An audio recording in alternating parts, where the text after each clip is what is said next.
Friday, Friday, Friday. Good morning, American.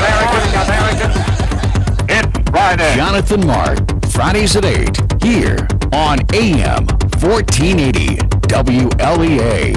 And here we go. Yes, sir, Mr. Paul Harvey, it is Friday. How does he always know when it's Friday? Beats me. Of course, now you can't miss Friday because it's tucked in between Thursday and Saturday, so there it is every week. Anyway, Friday, always the best time of the year, no matter when it occurs. And this week, Friday occurs on April 5th. A little windy on Wednesday of this week. Man, was it. If it was outside Wednesday morning and not nailed down, chances are Wednesday evening it wound up somewhere else, like one of our garbage cans. That's always a lot of fun. Anyway, I arrived at the station this morning, and there was a note on the table in front of me. As a matter of fact, I have it right here in front of me right now. And it's kind of weird. It reads, and I'm quoting, "Please tell our listeners that this, April 5th, is Brian O'Neill's birthday. But because Brian is a quiet, unassuming guy," it goes on, "he doesn't want to make a big deal of it. However," it reads, "Brian would sure like a new Xbox, sneakers, new headphones, and if possible, donations of small unmarked bills." And this is not, by the way, it reads Brian O'Neill. And then it's signed Anonymous. Now, Brian, I know you can hear me. I'm not implying anything. I'm not being accusatory or anything, but I recognize your handwriting. And this sure looks a lot like it. Go, shorty. It's your birthday. We gonna party like it's your birthday. We gonna sit. Who is that? 50 Cent. Maybe he's the one who wrote this note. I don't know, Could but as I be. say, it looks a lot like your. Then it has the sneaker size, what kind of headphones. I don't know. It's kind of weird.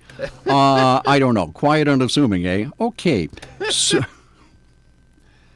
how did the week begin? Well, it began with the passage of the state budget on Monday, April 1st, or April Fool's Day. I'm not even going to say anything about that, but New York's fiscal year starts on April 1st, and that's when the budget is due. Anyway, the budget is $175 billion. $175 billion. So just to show you how everything gets more expensive, it always does, forever. When Governor Cuomo's father, Mario Cuomo, was governor, let's say in 1984, the budget was $35.6 billion. 35.6, now it's $175 billion. Yeah, things get just a little more expensive all the time. In any event, there's a definite difference of opinion on how good this budget is. Now, we can't go over the whole budget here. There's not enough time. But there is one very hot-button issue, and that is the DREAM Act. You know what the DREAM Act is? Corner Republican Assemblyman Phil Palmisano was on the Newsmaker program on Monday, and he was on about an hour or so after lawmakers ended the session, so it was an all-nighter. And so Assemblyman Palmisano sounded just a little tired Monday. But he said this about the plan to give free college tuition to illegal aliens. This budget contains the DREAM Act, so it'll provide free college under the free college tuition program, free college tuition for illegal immigrants, TAP assistance for illegal immigrants, at a time when citizens and their families and people who are here legally are struggling under a crippling student loan debt burden, that are having hard times to afford college. We're providing free college to individuals who are here illegally. And I mean, that's just, I think, a missed priority. I think people would really kind of have some problems with that. Now, Assemblyman, if I could stop you there, talking to Assemblyman Phil Palmisano, do we know anything about SUNY tuition for the native New Yorkers who live here? Well, I think the SUNY tuition is going to continue to go up under a rational plan, but there's no really that I recall seeing any type of TAP increase for our individuals who have been here for a long time. But that's the kind of the shift that we've seen in this budget, and it's very, very concerning, quite frankly. Okay, so we have that. As a matter of fact, Assemblyman Palmisano was quoted as saying, "This budget is, quite frankly, the worst budget I have ever seen in my years of serving in the state legislature." So he doesn't really mince any words. So we have that. Yesterday, Hornell Democrat Party Chairman Sam Naska was on the Newsmaker program, and he had a slightly different take. This is what he said about the DREAM Act. That's been in the legislature's sights for several years. There's been a bill in there on both sides, both houses, the Assembly and the Senate, because of a number of members of the legislature's feeling, and I agree with it, that there's ability to people that can make a contribution to our society and further their own ability to excel in this world of ours. I think it's a reasonable piece of legislation, and I feel that it will benefit all of us in the future as these people make useful lives of themselves and further our economy by their future seeking jobs that will benefit our society. So there's a definite difference of opinion there. There are two sides to an issue. Another issue is bail reform. Now, heretofore, if a person was charged with certain crimes, they would be placed in jail until a court date, and bail would be set. In some cases there was no bail, but in some cases bail would be set. Now they'll simply be released until a court date. Now, I remember years ago, let me see, I don't remember how long ago, it was quite a while ago, somebody in law enforcement told me that the amount of bail is set to prevent flight. And that's why bail is set. So if you have money in the deal, then you're not going to leave town. And that's why bail is set. But apparently now now they'll simply be released until a court date. So if you're arrested, you're given a ticket, and then you're released with certain crimes. And so you don't really need that bail. It's called the bail reform. So here's what Mr. Naska said about that, in case you missed it yesterday. Bail reform. From what I understand from Livingston County Sheriff Tom Doherty, they won't be holding suspects after the original arrest if the suspects are charged with second-degree burglary and second-degree robbery. Also, I think selling heroin is in there. Is that correct, Sam? That is correct, yes. Okay, your thoughts on the bail reform legislation? Well, I think it makes sense. Why incarcerate people for minor crimes that if they're not a deterrent to society in the locations where they are? I mean, they again, that's another economic obligation that isn't necessary if they're not a threat to the areas where they are located. They certainly deserve the consideration that this legislation gives them, and I don't think it's as some people will characterize it, and that is that these people are somehow vicious criminals that'll do bad things to the location where they are. I think that a lot of these things are minor drug issues like marijuana possession or things like that, and they don't need to be incarcerated until their cases come up. So there we have it. We didn't ask Assemblyman Palmisano the same question, so I really can't give his side of the issue. I can tell you that Assemblywoman Marjorie Burns, who's probably on the same page, was very critical of that bail reform legislation. Okay, well, there you have it. And that's the New York State, the budget, $175 billion, and we are off for another year. Now, how much time? Oh, we have plenty of time. Okay. I was sitting at our kitchen table 2 weeks ago. I think it was 2 weeks ago. And I was sitting there drinking a cup of coffee. And my wife is in our office, and she's going over the net and checking out stories here and there. And she says, "Hey, you might be interested in this." I said, "Interested in what?" And she said, "Well, stay there. I'll just read you the headline." And the headline of the story is, "Meet Jonathan, the oldest known animal in the world. And that's what she said. And I'm thinking, well, that was uncalled for. That was really unwarranted, scurrilous even. I mean, there must be somebody older than me. Okay, on some mornings, maybe not. But on some mornings, there have to be people older than me. So I went inside and said, what are you reading here? And there it is. Meet Jonathan, the oldest known animal in the world. And Jonathan is a tortoise, a big, giant tortoise. And he lives, let me see, where does he live? On the island of St. Helena in the South Atlantic. Now, St. Helena is about as far away from humanity as you could possibly be on this planet. I think it's 1,200 or 13 miles or 1,300 miles west of Angola on the southwest corner of Africa. It's right smack in the middle of the South Atlantic Ocean, okay?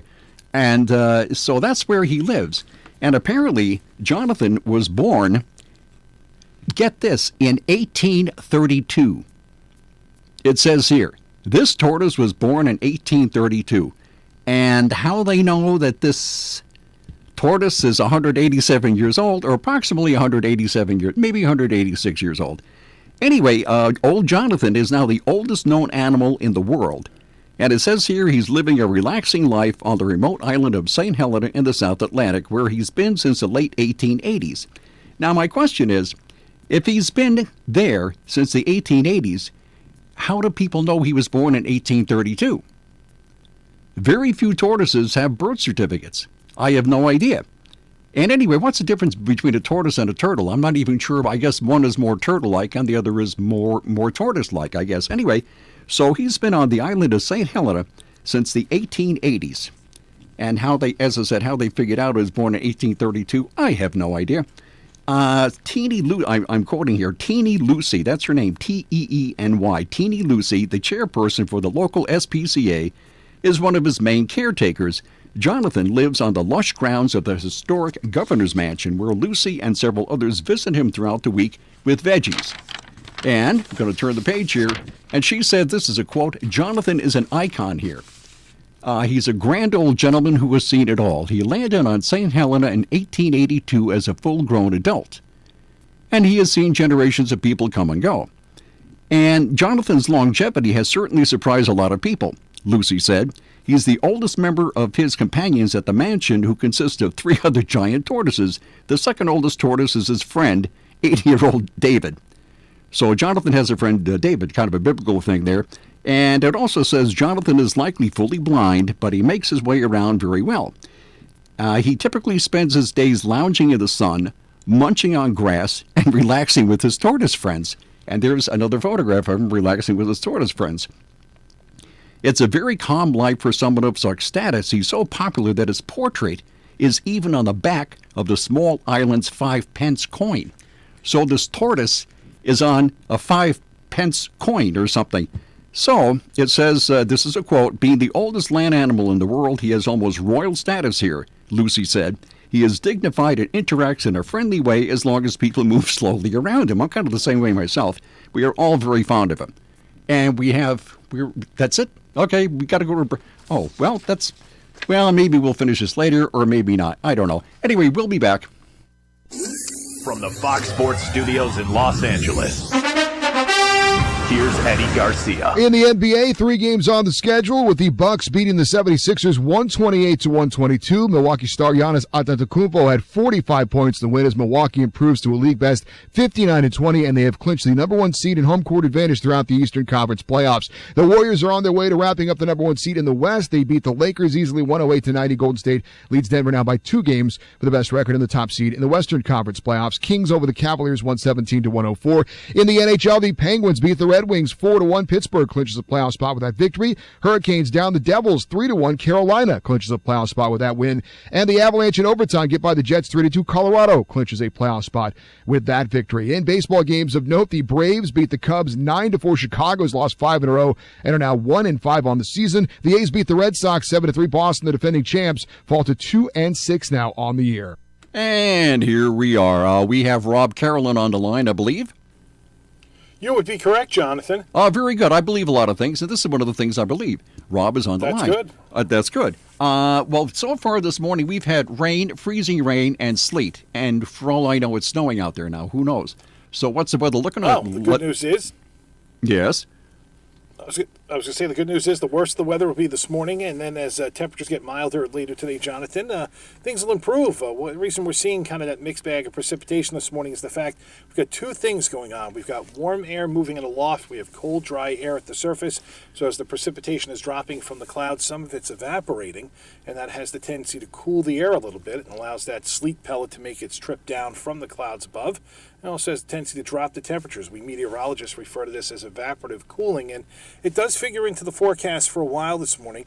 That's why we're concerned about kind of a mix this morning of a little bit of rain, a little bit of snow, a little bit of sleet, and if temperatures do fall back in spots to below freezing like they've done right along the border with Pennsylvania, a few bridge decks, some overpasses, they may become a little bit slick. We were talking about this earlier in the week in the forecast, but the warmer air is going to continue to push in aloft and at the surface. That'll bring the temperatures up by late today to near 50. So the problem is mainly this morning. Sunrise earlier today was at 6:45. It'll set tonight at 7:41. Now tonight, the storm bringing the rain should start to wind down. The rain will taper off to a few showers and end during the evening. Will be around 40 overnight. We're in for an okay weekend. Tomorrow doesn't look bad. It's going to turn partly sunny. It's also going to become milder. Highs tomorrow afternoon about 60 to 65. We're partly cloudy, close to 40 tomorrow night. We're going to be clouding up on Sunday, but we're mild Sunday, 65 to 70. Another round of rain is going to head our way for Sunday night into Monday. Okay, not looking bad at all. Very good. That's much more like it. Good. Much more like it. Oh, hey, have you found out anything more about the how much you're going to be charged if you want to drive south of 61st Street in Manhattan? It's $11 if you're in a passenger car. It's going to be $25 if you're in a truck. Wow. So let's say you live in New Jersey or something. So now you got to cross the George Washington Bridge. Now you got to go south of 61st Street. I mean, wowee. Yeah, exactly. Oh, what's going to happen is a lot of these people are doing business in the city. I wonder at some point if they stop doing business in the city. I don't know. Boy, you got to love New York. Thanks, Rob. See you next week. Got it. Bye. Yep. You heard that change in the state motto, right? What? It's going from the Empire State to the Vampire State. Thanks, Rob. We'll see you next week. I'm here all week. Tip your waiters. Bye. From the Fox Business Network, Samsung Electronics is predicting its earnings will be hit in the current quarter by weaker demand for memory chips. The Wall Street Journal says the Korean company is blaming a global slowdown in spending. Tech industry executives say companies are spending cautiously during the U.S. trade dispute with China. Samsung does say demand is stronger than expected for its new flagship phone, the Galaxy S10. Snap Inc. is getting into the video game business. Its first original game will be called Bitmoji Party. The Wall Street Journal says Snap also plans to offer games developed by partners. The Labor Department releases its March employment report today. Economists believe 175,000 new jobs were created last month. The Dow was up 166 yesterday. NASDAQ dropped 3, S&P up almost 6. With the Fox Business Report, I'm Jenny Cosola. Are you putting your retirement savings in a 401k, IRA, or investment account? Then I have one word of advice. Stop. Experts warn of a stock market crash any day now, and you could lose 50% or more of your hard-earned savings again. But you don't have to lose a penny. There's a better, safer way to save for retirement, and you can learn about it in a free report. This method continues to grow your money even when the market tumbles. To get this free report, go to bankonyourself.com. That's bankonyourself.com. Bankonyourself.com. Oh, we're back. Oh, there we are. I'm over here just wasting time looking around. Okay, now, one or two more things about Mr. Jonathan there, the world's oldest living animal or something. What was that like? Meet Jonathan, the oldest known animal in the world. Anyway, matter of fact, a couple of years ago, he started to have a couple of health issues, and it took a diet change, and now he's in great shape and is still going strong, according to the lady who looks after him, Teeny Lucy. And she said, we started feeding Jonathan on a weekly basis a few years ago to supplement his grass diet and boost his nutrition. And this was because the island vet realized that his beak, not his beak, of course the tortoise's beak, was soft and crumbly and that he was too cold and had lost weight. So all that has reversed now, and she says he is fit as a fiddle. So that's the story of Jonathan, the oldest known animal in the world. And speaking of Animal Planet here, I found another story. Where are we? Oh, here we are. Do you have cats? We have 3 cats. At one time we had 5 2 cats. at the moment. 2. Well, right now we have 3, although it seems more like 33 at times because they do get into mischief, I'll tell you. Yepper. Anyway, there was a story about a lady somewhere in Canada, Toronto. Woman calls for help after her home becomes totally covered in cats. You should see these photographs. I've never seen any. It's kind of spooky. These cats, she started out with 2 cats. Okay, if you have cats, if you have dogs, if you have pets, have them spayed or neutered. It's really important because left on their own, they will get into mischief. So she started out with 2 cats, and now she has approximately 120 cats in her house. Count them, 120 cats in her house. Now, these cats look they're well-groomed. The SPCA up there in Canada says that they're all in very good shape. Everybody gets along. They're given shots and all this stuff, and I mean everything's fine. But 120 cats? So the lady was not charged because she was taking very good care of these cats. Oh, you ought to see these photographs. I mean, this is really spooky. It's kind of spooky. You see that? All those. Wow. Look at that. Like a staircase filled with cats. A staircase full of cats. Here's one taken in a kitchen. The kitchen's filled with cats. Sure. I mean, you've never seen anything like that. Anyway, it was very difficult to count, said the lady from the cat rescue program up there. As you can imagine, cats were running all over.